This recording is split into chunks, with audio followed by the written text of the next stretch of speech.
ಕರ್ನಾಟಕ ರಾಜ್ಯ ಮುಸ್ಲಿಂ ಸಂಘದ ವತಿಯಿಂದ ರಾಜ್ಯ ಮಟ್ಟದ ಕಾರ್ಯಕಾರಿ ಸಮಿತಿ ಸಭೆಯನ್ನು ಸಂಘದ ಸದಸ್ಯರಾದ ಶ್ರೀ ಫರೀದ್ ಖಾನ್ ರವರ ಅಧ್ಯಕ್ಷತೆಯಲ್ಲಿ ನಡೆಸಲಾಯಿತು.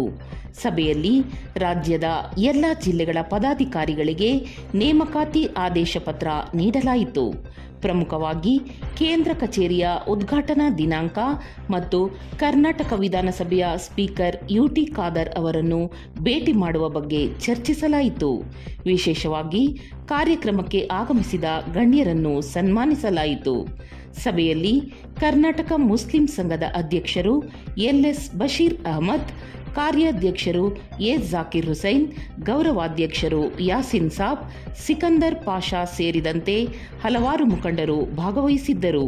ಕಾರ್ಯಕ್ರಮದ ನಂತರ ಕಾರ್ಯಾಧ್ಯಕ್ಷರಾದ ಎ ಜಾಕಿರ್ ಹುಸೈನ್ ಸಂಘದ ಬೇಡಿಕೆಗಳು ಹಾಗೂ ಹಲವಾರು ಸಮಸ್ಯೆಗಳ ಬಗ್ಗೆ ಮಾತನಾಡಿದರು. ಲೇಬರ್ ಕಾರ್ಡ್ ಇರ್ಬೋದು, ಆಮೇಲೆ ಇತ್ಯಾದಿ ಸವಲತ್ತು ಅವ್ರು ಕೊಡಲ್ಲ, ಬರೇ ಬಳಸ್ಕೊಂಡು ಅವ್ರು ಬರೀ ಓಟ್ ಕೊಟ್ಟು ಅವರು ಹೋಗ್ಬಿಡ್ತಾರೆ, ಮುಖ್ಯಮಂತ್ರಿ ಆಗ್ತಾರೆ. ಅವರು ನಮ್ಮ ಸಾಹೇಬರು, ನಮ್ಮ ಲೀಡರ್, ನಮ್ಮ ಅಧ್ಯಕ್ಷರು, ಕರ್ನಾಟಕ ರಾಜ್ಯ ಮುಸ್ಲಿಂ ಸಂಘದ ಅಧ್ಯಕ್ಷರು ಬಶೀರ್ ಸಾಹೇಬರು ಸ್ಪಷ್ಟವಾಗಿ ಹೇಳಿದ್ದಾರೆ, ಎಲ್ಲ ವಿಚಾರ ಹೇಳಿದ್ದಾರೆ. ಅದರ ಬಗ್ಗೆ ನಾನು ಬರೇ ಫರೀದ್ ಭಾಯ್ ಬಗ್ಗೆ, ಕಾರ್ಮಿಕರ ಬಗ್ಗೆ ನಾನು ಹೇಳೋದು ಇಷ್ಟಪಡ್ತಿದ್ದೇನೆ. ನಾನು ಇಲ್ಲಿ ಬಹಳ ಇಲ್ಲಿ 4-5 ಏರಿಯಾ, ಶಿವಾಜಿನಗರದಿಂದ ಇಲ್ಲಿ ಟ್ಯಾನಿ ರೋಡ್, ಅಂಬೇಡ್ಕರ್, ಆಮೇಲೆ ಡಿಜಿಯಲ್ಲಿ ಇರ್ಬೋದು, ಅಲ್ಲಿ ಬಹಳ ಬಡವರಿದ್ದಾರೆ. ಇದು MLA ಶ್ರೀನಿವಾಸ ಮೂರ್ತಿ ಅವರು ಗೆದ್ದಿದ್ದಾರೆ. ಅಲ್ಲಿ ಮನೆಗೆ ಹೋಗಿ ವಿಚಾರಿಸಿದ್ರೆ ಬಹಳ ಒಳ್ಳೆಯದಂತ ಓಟ್ ಹಾಕಿದ್ದಾರೆ.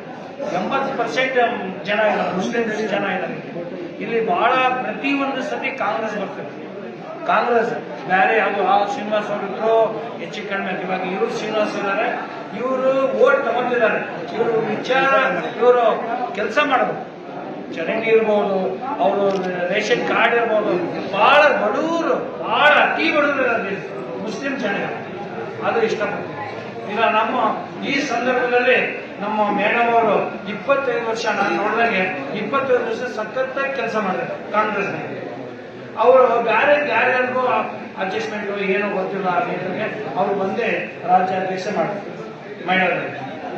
ಅದರಿಂದ ಅವ್ರಿಗೂ ಕಿವಿ ಮಾತು ಹೇಳ್ತಿದ್ದೀನಿ, ರಾಜ್ಯಾಧ್ಯಕ್ಷರಿಗೆ DK ಶಿವಕುಮಾರ್ ಇರ್ಬೋದು, ಅವರು ಸಿದ್ದರಾಮಯ್ಯ ಇರ್ಬೋದು, ಇಂಥವ್ರಿಗೆ ಕೊಡ್ರಿ ಕೆಲಸ ಮಾಡಿದ್ದಾರೆ ನಿಮ್ಮ ಹತ್ರ.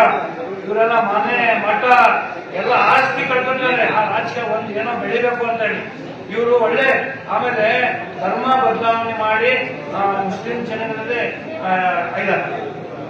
ಮುಸ್ಲಿಮ್ಸ್ ಕನ್ವರ್ಟ್ ಮುಸ್ಲಿಮ್ಸ್ ಇದ್ರ ಬಗ್ಗೆ ಅದು ಇಷ್ಟಪಡ್ತೀನಿ. ಹೆಣ್ಣು ಮಕ್ಕಳು ಏನಿದ್ದಾರೆ ನಮ್ಮ IT ಎಲ್ಲ ಪೂರ್ತಿ ಶಾಲೆ ರೆಡಿ ಇದ್ದಾರೆ. ನಮ್ಮ ಗಂಡು ಮಕ್ಕಳು ಏನಿದ್ದಾರೆ ಕಾರ್ಮಿಕರಿದ್ದಾರೆ. ಕಾರ್ಮಿಕರ ವಿದ್ಯಾಭ್ಯಾಸ ಗಂಡು ಮಕ್ಕಳಿಗೆ ಇಲ್ಲ. ಹೆಣ್ಣು ಮಕ್ಕಳು ಓದ್ತಿದ್ದಾರೆ ಚೆನ್ನಾಗಿ. ಅವರು ಓದಿ ಮನೆಯಾಗಿದ್ದಾರೆ, ಕೆಲಸ ಕೊಡ್ತಾ ಇದ್ದಾರೆ. ಈ ರಾಜಕೀಯ ಆಗುವಾಗ 80% ಓಟ್ ಆಗಿದ್ವಿ ನಾವು ಈ ಸತಿ. 80% ಮುಸ್ಲಿಂ ಜನ ಕಾಂಗ್ರೆಸ್ ಬರಬೇಕು ಅಂದ್ರೆ ನಮ್ದೇ ಕಾರಣ. ನಮ್ದೇ 135 ಸೀಟ್ ಬಂದಿಲ್ಲ ಅಂದ್ರೆ ನಮ್ಮ ಹೆಸರು ಇರ್ಬೇಕು. ಅವರು ನಮ್ಮ ರಾಜ್ಯಾಧ್ಯಕ್ಷ ಬಶೀರ್ ಅಹಮದ್ ಅವರು ರಿಸರ್ವೇಶನ್ ಕೊಡ್ಬೇಕು ನಮ್ಗೆ. ಅದು ಅವ್ರಿಗೆ ಗಮನ ಇಟ್ಕೋಬೇಕು. ಸುಮ್ಮನೆ ಭಾಷಣವಿಗೆದಲ್ಲ. ಇನ್ನು ಮುಂದಿನ ದಿನಗಳಲ್ಲಿ ಒಂದು 25,000 ಜನ ನಾವು ಸೇರಿಸಿ ನಾವು ಏನ್ ಪಾಠ ಕಲಿಬೇಕು ಅವ್ರಿಗೆ ಕಲಿಸ್ತೀವಿ. ಹೆಚ್ಚಿಗೆ